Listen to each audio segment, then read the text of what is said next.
Welcome दोस्तों। आज हम लोग दो महत्वपूर्ण लेक्चर कोयले के निर्माण की कहानी और पेट्रोलियम के निर्माण की कहानी को पढ़ेंगे। इस पृथ्वी पे कोयला और पेट्रोलियम कैसे आया, उसी के निर्माण की कहानी को पढ़ेंगे।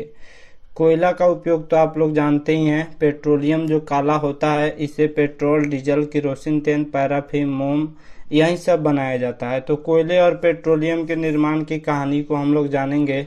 चलिए शुरू करते हैं वीडियो को। लाखों वर्ष पहले पृथ्वी के जंगलों में पेड़ पौधे, बहुत सघन पेड़ पौधे थे, बहुत घना पेड़ पौधा था। भूकंप, ज्वालामुखी, ज्वालामुखी का मतलब पृथ्वी से कुछ जब फेंकता है, आग फेंकता है, तो उसी को ज्वालामुखी कहा जाता है। और भूकंप का मतलब भूमि के कंपन को भूकंप कहा जाता है। तो लाखों वर्ष पहले पृथ्वी के जंगलों में घने जंगल थे, घने पेड़ पौधे थे, जो भूकंप, ज्वालामुखी आदि के कारण जमीन के अंदर धंस गए और इनके ऊपर मिट्टी, बालू और जल की परतें बैठ गई।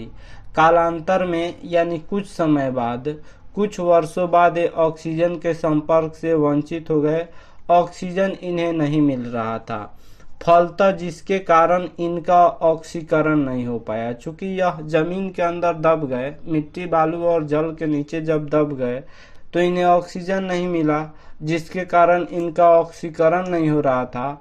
ऑक्सीजन की अनुपस्थिति में धरती के अंदर के उच्च दाब और उच्च ताप तथा बैक्टीरिया के संयुक्त प्रभाव, संयुक्त का मतलब तीनों प्रभाव, उच्च दाब के कारण, उच्च ताप के कारण और बैक्टीरिया के संयुक्त प्रभाव के कारण ही इनका रूपांतरण यानी इनका कन्वर्ट कोयले में हो गया। जो पेड़ पौधे थे जो लाखों वर्ष पहले जमीन के नीचे दबे थे, वह लाखों वर्षों तक ऑक्सीजन के संपर्क में नहीं आए, जिसके कारण वह कोयले में बदल गए। तो इस तरह पृथ्वी के नीचे कोयला आया। आशा करता हूँ यह समझ गए होंगे कोयले के निर्माण की कहानी, कि लाखों वर्ष पहले जो थे वह भूकंप और ज्वालामुखी के कारण पेड़ पौधे जो थे वह जमीन के नीचे दब गए और ऑक्सीजन की अनुपस्थिति में वह कोयला बन गए। यही तो याद करना है। नेक्स्ट है पेट्रोलियम के निर्माण की कहानी। पेट्रोलियम में पेट्रोल, डीजल, किरोसिन तेल, एलपीजी यही सब, पैराफिन, मोम यही सब निकाला जाता है, इससे यही बनाया जाता है।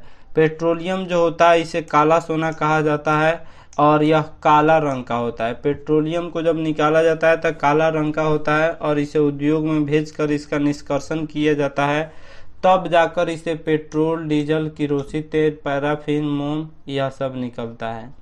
तो पेट्रोलियम की उत्पत्ति जो हुई थी वह समुद्र में रहने वाले सूक्ष्म जीवों तथा छोटे छोटे पौधों से हुई थी।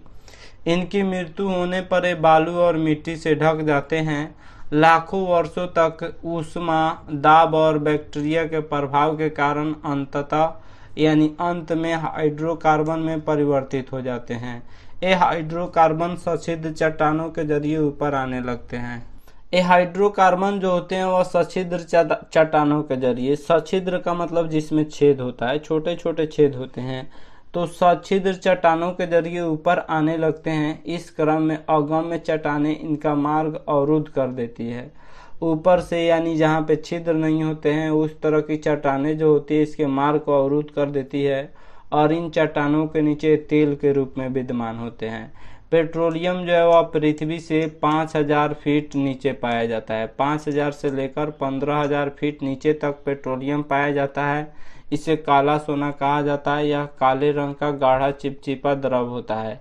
पेट्रोलियम से पेट्रोल, डीजल, प्राकृतिक गैस, किरोसिन, पैराफिन, मोम, एस्फाल्ट यही सब निकाला जाता है पेट्रोलियम से। भारत में पेट्रोलियम सबसे पहले असम के डिगबोई क्षेत्र से निकाला गया था और मुंबई हाई, जो मुंबई से दूर अरब सागर में स्थित है, वहां से भी भारत पेट्रोलियम की उत्पादन करता है।